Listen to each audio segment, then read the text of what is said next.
just over a year ago, last January, we built this shed, and I'll put a link to that just up by here for you guys. But when you design something, inevitably you find that there are issues with it, and we're going to talk about some of those issues right after this.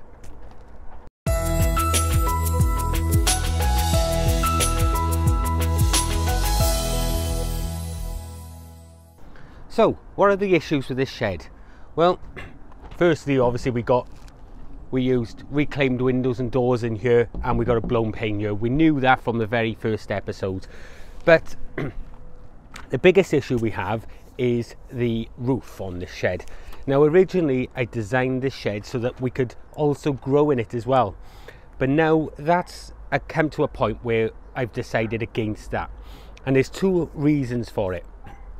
The first reason was last summer. As you can see, it's nice and bright today. In that shed, it gets absolutely boiling. It's 17 foot by 14 foot of clear roof, and the sun just comes through and that heat has nowhere to go. It gets so hot in there. Last summer, I couldn't even use the shed. So that took out all of this space and I didn't get to use it.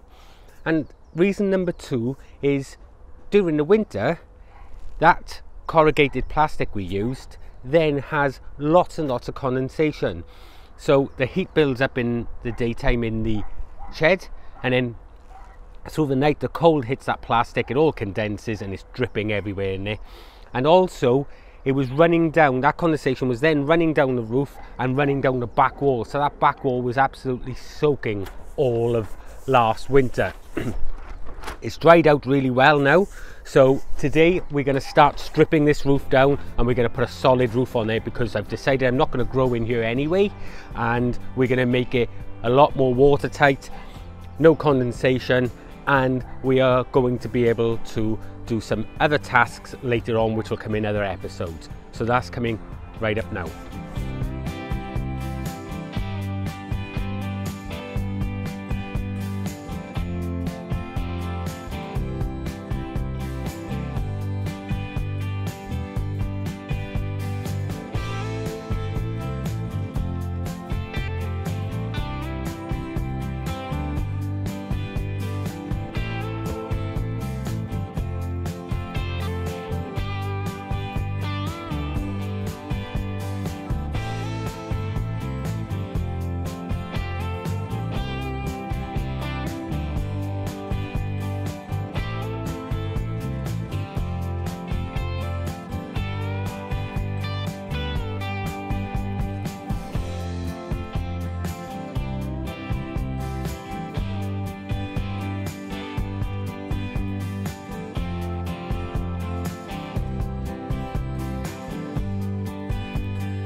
Okay guys, so as you can see now inside, we've got the ply. It's two different levels here. We need to put beams in along where the joints are, because we've just missed the beams in some of the places. I think we've got 4 sections aside that we've missed the beams. That's one of the problems you get when you retrofit something, because obviously these beams were put in for the plastics. So what I've done is I've purchased a load of 3x2s. We will cut them down and we will put in additional beams where all these joins are. It's not a problem anyway, because all this will get sealed in later when we come to putting up some sort of plasterboard or plyboard on the inside of it. So that's the next step, because obviously at the moment we can't go standing between these joists because there's no support there. So we'll put these in now, and then we can get, the only other part we got then is this back area here. We've got to cut a piece for the length of the building, and which will create our overhang. And once we've done that, we are good to go. So I've got to put a joist in there as well. As you can see, one here. There's a screw I've missed there. Look, I've got to get that out. One here, and again one there. So we'll do that before and then screw them down, and then we can get on with the rest of the section. But I just want to give you a look at what we need to do next. So as you can see now, we've put all the extra beams in here, right on the very backs and just above our heads here. So now those beams are in. That's picking up the edges of these boards. Like I said, that's not going to make a difference. It'll only make it stronger, but also they're going to be sheeted off anyway, so so you won't notice that. But I now need to get up, finish screwing in this plyboard, trim the edges, and then we need to look at waterproofing and felting. Well guys, as you can see, the roof is now all sheeted out. We've placed the joints, the new joists underneath, so now we don't have the separation between the two boards. Sorry if the wind's a bit loud here guys. I am trying to protect the microphone as much as I can, but weather is turned quite bad up here at the moment. It's not raining, which is a good thing, but it is very windy. Now as you can see behind me, we cut the felt when we were down on the ground to make life easier, and basically by cutting that, now all we have to do is use this, which is a roofing felt adhesive. Now a lot of people, they just put roofing felt down and they tack it down with those thumbnails, you know, those galvanized roofing felt nails. The problem I have with those is that they do allow water to come into the timber below, but also once the wind gets under it, it just tears all of the roofing felt.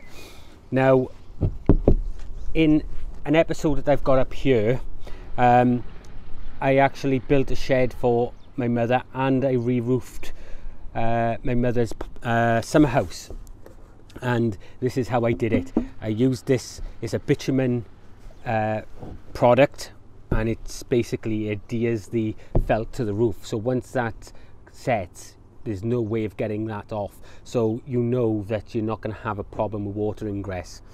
It also seals up all the joints around the timbers and everything else.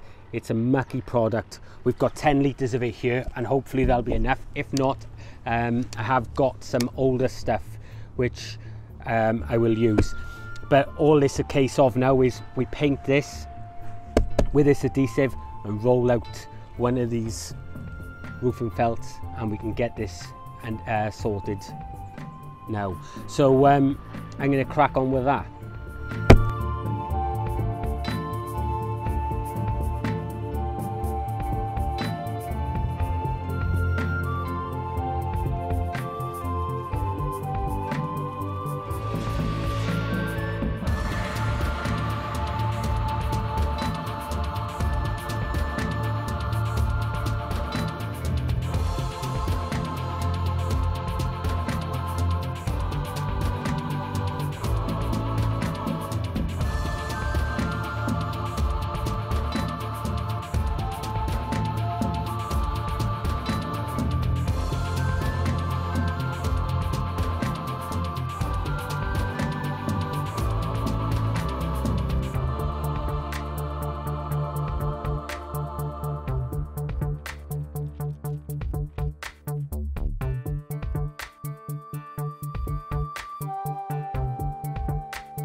Well guys, it's been a long old 3 days to strip this roof off from a plastic roof to a hard roof. You didn't have much footage after I started sticking down this felt because it started to absolutely bucket down. I had to get the camera inside, and I also had to get the roof covered over, because if it's wet the bitumen adhesive doesn't stick. So I've come today now, we've put the trim on, you've seen us putting on the guttering and how we've tucked in the back of it. There is no nails through any of this at all, it's all glued down.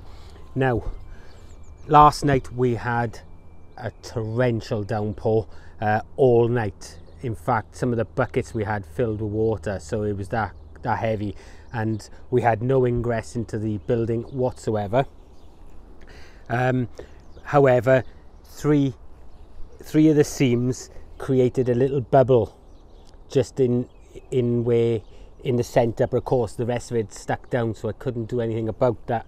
So what I've done is I've bitumened across the seam, and where the bubble was, I've got a bit of weight on some timbers just sat on top while that bitumen dries, and that'll hold that down as well then. And then for all intents and purposes, this roof is now solid, secure, and it will lead on to another project I've got, which will be in a forthcoming episode. So that's pretty much how to get rid of a sort of corrugated roof and put on a hard roof. Now, like I said, there was two fundamental flaws with the corrugated roof. Initially I'd done it because I wanted to grow in here as well, but I decided against that last year. When we have sun like we're having now in this room, it creates so much heat. Even with the windows and doors open, you just can't get rid of enough to be able to actually utilize that. So all summer last year this shed didn't get used, and then all winter the sun hits the roof again, builds that heat up, and then as soon as, and because it's cold outside, it actually condenses all on the plastic, and it's dripping on you constantly. The back wall, it was running down the corrugation, hitting the back wall, and the inside of the back wall was absolutely soaking, but yet the outside was bone dry. So I knew it wasn't coming through the wall, it was the condensation running down the wall. But now that's all been done. We've got a nice sort of 4.5 inch overhang here, straight into a full gutter, and that'll go into the IBCs. So now the roof is down. It's we just got to wait for those three seams there to re-dry now, which will hold them bubbles down, and we're done. So that's it for this episode, guys. If you like what you've seen, don't forget to subscribe and give us a thumbs up on this video.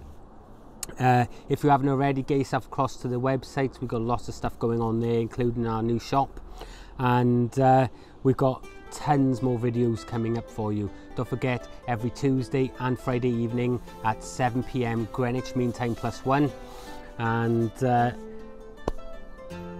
another project done, so we can strike that off a list. We might now be able to start getting on with some growing. And we've got some of those videos coming up, as well as some updates on the chicks and some other projects that this roof will now enable us to do. So we'll talk about that in the next episode. Anyway guys, that's it for today, and I'll see you in the next one. Bye bye.